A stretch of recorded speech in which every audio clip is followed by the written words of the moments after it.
Hello my dear friends and welcome to my channel. My name is Barbara and today we're going to be looking at everything you need to know about Taurus.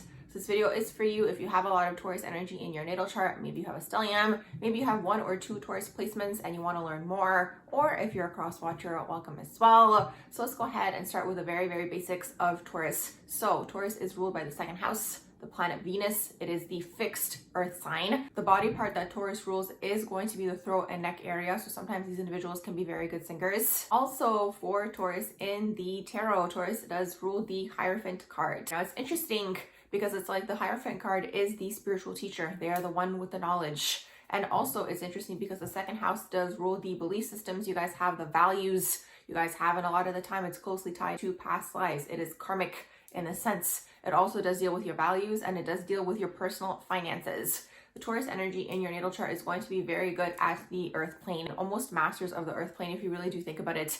Now for all of these signs, we've been talking about the light side and the shadow side.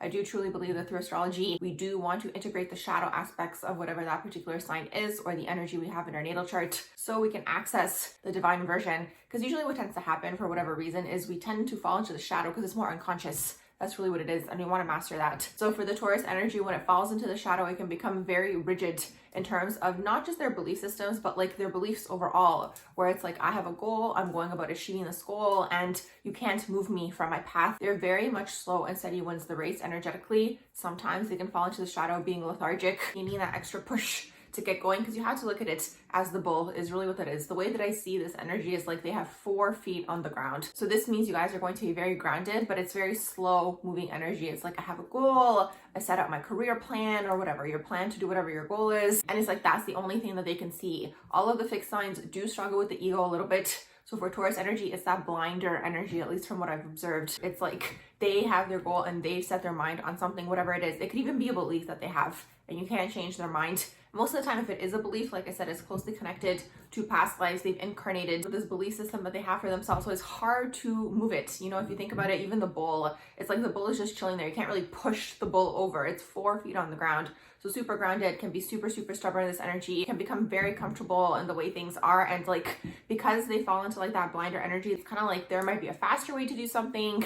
There might be an easier way to do something, but because the Taurus energy has convinced themselves that this is the way to do it, there's no budging. Pretty much when a Taurus individual has made up their mind, you can't change their mind. Taurus energy overall is already stubborn, and on top of that, it's fixed. And it's about the comforts in life, because really what does all of this tie into? Security. So this particular placement does deal with security, and on this earth plane, what gives security most of the time? Financial security. So that's kind of how it all ties in together. The Taurus individual is going to be all about financial security, financial matters. They're going to be very good at keeping their money in order, saving, and slowly building. That's the thing. They are the builders. That's the whole thing with this energy. Taurus energy is here to build something for themselves, build an empire. You might hear Taurus individuals talking about this a lot of the time. They want to build an empire, they want to build a legacy, they really want the material things, they love the luxurious things. You're going to notice Taurus individuals love wearing brand names and these types of things. Anything that screams luxury is a Taurus individual, because for them it's kind of like a reward for what they have worked hard toward. Now this is interesting because the second house, which is Taurus, and the 8th house, which is Scorpio, this is the money axis. So you'll see how these two energies go about achieving money in different ways. Taurus, like I said, slow and steady wins the race. They're going to organize things, they're going to save. They're going to be the types of individuals who want to have like the retirement plan and the houses and the mortgages and maybe buying a bunch of real estate, like all these sorts of things. Whereas you have Scorpio, who's always trying to get fast money because they work with the energy of money. That's the whole difference here. It's like Taurus is very practical in absolutely everything in their life. They're going to be very practical about achieving their goals.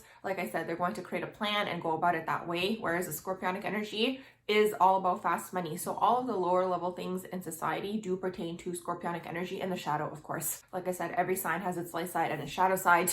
So because Scorpio technically knows that they don't have to work hard, they can manipulate the energy. You'll see the Scorpionic energy going about getting money in fast ways. The opposition, which is you guys, the Taurus, is going to be slow and steady wins the race. This is why it's really important to learn the opposition, because it's like the two signs do bounce off of each other. With that being said, Taurus energy is going to be very much loyal, but they can also become possessive, very similar to the Scorpionic energy. The thing is also with the Taurus energy, sometimes they might put all of their friends above themselves in terms of their loyalty towards their friends, towards their partner, toward their lifestyle, where it's like they're not really risk takers. Again, it depends on the rest of your natal charts. But really what I mean by this is like they prefer the comforts in life, they prefer the security in life. So it's like if they've been with their partner for X amount of years, maybe the relationship is flat, maybe it's dead, maybe, you know, they're not interested in this person anymore, they'll still stay with that person.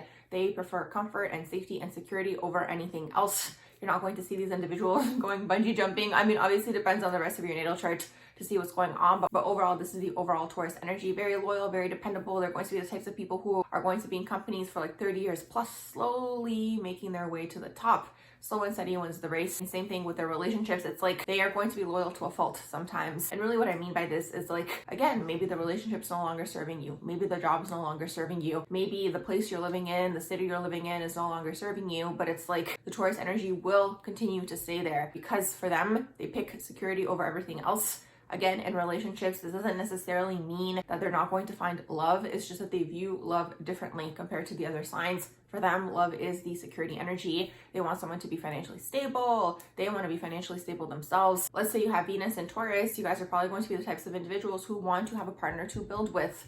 You guys want to have someone who's financially stable and financially secure. You guys aren't going to be going through ups and downs with these individuals. It's very much what you see is what you get with this energy. Like there isn't any games. They don't like playing games. They don't like trying to manipulate people to, you know, get those people under control. Like it's very interesting because again, you have the opposition of Scorpio, which is very intense in this area if you think about it, because Scorpio is all about control. The Taurus energy is very much going to deal with life through the senses. So that's the whole thing here. So again, it can fall into the shadow of the sign where it's like you guys might overindulge in food, you guys might overindulge in sex, you guys might overindulge in spending money, anything that feels good. That's really that Taurus energy. When it falls into the shadow, you guys can fall into overindulgences because for you guys, life is all about living through the senses. So you guys are going to want to eat at the best places, the nicest restaurants, have the best experiences, maybe luxury vacations, purchase luxurious items like I mentioned, like these types of things. It's very much Taurus like energy. They're here to enjoy the earth plane is really what that is. Shadow of Taurus can fall into just making money and not enjoying, but really you guys are here to enjoy. That's the thing, that's the Venusian energy, it's the pleasures in life.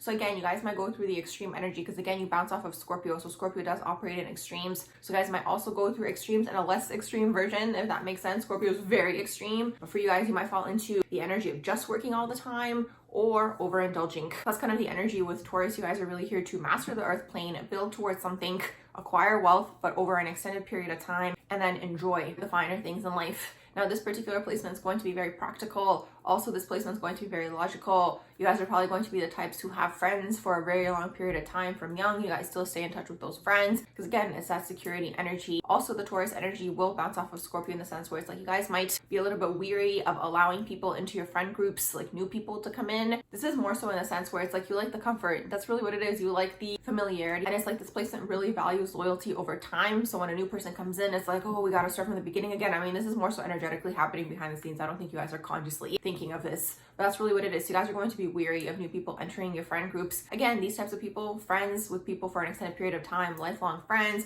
you guys are going to be very dependable friends. Your friends might come to you when they need level-headed advice, practical advice, very much earth plane types of advice, like things that are just to the point. In terms of relationships, like I said, it's going to be slow and steady wins the race. They want to know that they're investing their time into something that, again, they are building towards. So these individuals from young are going to be the types that are maybe interested in getting married or know that they're heading toward that direction where it's like we are building toward something together. So these people aren't going to be impulsive in terms of marriage. They're not going to be the types that are like, oh, I met you today, I love you so much, let's go elope. Like that's not really the Taurus energy, but at least you know that they're working towards something with this person. Very serious, again, very stable, very dependable type of energy, very loyal type of energy. Again, it can go to a fault. So for all of the signs, I've kind of been giving you guys chakras that I personally feel like at least pertain to this particular sign. It's interesting because Taurus does rule the throat overall, so I guess we can add throat chakra in there. Although for me personally, like for Taurus, the way that I would see you guys is really the root chakra that you guys are working on, and it's going to be the sacral chakra as well. So it's like root chakra in terms of your finances, building towards something, having that safety, having that security, and then your sacral chakra in terms of enjoying and allowing yourselves to enjoy. That's going to be the biggest thing I would say that you guys have to work on this earth plane is like, yes, you guys have built a security for yourselves, but are you guys allowing yourselves to enjoy and indulge? Or again, are you guys falling into an unbalanced energy where you're overindulging? So that would be an overactive sacral chakra. Overall, what I would say, because it does deal with personal finances, to again be careful when it comes to this area because you have to master personal finances. The thing is, with all of these signs in the entire zodiac, what we want to do is we want to see what the ideal version of that sign is, and whatever they represent a lot of the time is what they came to exactly master. So for Taurus, you guys came to master personal finances. That's why again, you guys might go through that extreme energy where it's like you're overindulging. Like I mentioned, this energy can fall into things like overspending or just overindulging too much. where it's like you're not saving your money. It doesn't mean you guys have to just focus on saving money. It's just you guys are here to master personal finances. So however that manifests is going to be different for different people. It could be things like you guys learn all about stocks and crypto and all these sorts of things, and you guys learn how to invest your money and make more money that way. Overall, the Taurus energy, like I mentioned, it's like a very low risk factor with this energy. You guys aren't really going to be the types that gamble your money away or want to get fast money, kind of like your opposition Scorpio, but it doesn't mean you guys can't fall into that shadow. It can, right? Because again, we do bounce off of the opposition. Sometimes you can fall into the shadow where it's like, again, you don't know how to work with your money. So that's the thing. You guys are here to learn and master money. Most of the time though, a balanced Taurus individual is going to be very much about saving, figuring out how to invest their money, low risk investments, investments that make you money over an extended period of time. It could be things like real estate as well. You guys could be interested in. Again, you're just very smart when it comes to money, and that's really what you guys came here to master. And then in turn, you guys are helping other people master their own personal finances. So you always want to see where you have Taurus in your natal chart or what's going on with the second house in your natal chart as well, because it's going to give you the idea of what's going on in terms of your personal finances and the lessons you guys have around money and building. It's going to be a very hard-working placement. They're not going to be lazy. They just might need that initial push sometimes. They can fall into lethargic energy, like I mentioned at the beginning, but overall, like, they are going to be hardworking when they are in the working mode and they have a goal that they're working towards. They're going to be hardworking. These types of people could also be hardworking in the sense where it's like they're working several jobs because they're building something, but again, it's over an extended period of time. And another thing with this energy is like you guys don't want to fall too much into the fixed sign energy, because energetically what tends to happen is if you're too much in a fixed routine, you don't allow new energies to come through. It might be challenging to meet new people or just like have new energies. Like, the thing is, the Taurus energy doesn't necessarily get bored, but in terms of manifestation, and if you guys are interested in bringing through new things, you guys might have to switch up your schedule. And this is going to be very hard for the Taurus individual. Like, for you guys, if you have a set schedule, like changing the schedule is just going to be so challenging. It might even take you months to actually switch up the vibes and switch up the schedules and actually, start doing that thing that you guys wanted to do. Like, that's the thing with the Taurus energy. Like, you guys might have the idea, for example, it's something like going to the gym, and it's like you guys don't know how to fit it into your schedule because it's like you're fixed. That's the fixed sign energy, and it's like over an extended period of time. Again, you guys eventually get there. Again, it's the 4 feet on the ground. This is really how I see the Taurus energy. Everything with the Taurus energy is slow. Everything is drawn out. It's over an extended period of time. They're very good at the earth plane. You guys master the earth plane. Very good with money when you guys are in the balanced version of Taurus. Very good with personal finances. Very logical, very practical, very loyal, very dependable. So with all of that being said, I'm going to wrap up this video here. I do hope you guys enjoyed my video on everything you guys need to know about Taurus. If you did, please do like, share, and subscribe, and I hope you all have a beautiful rest of the day.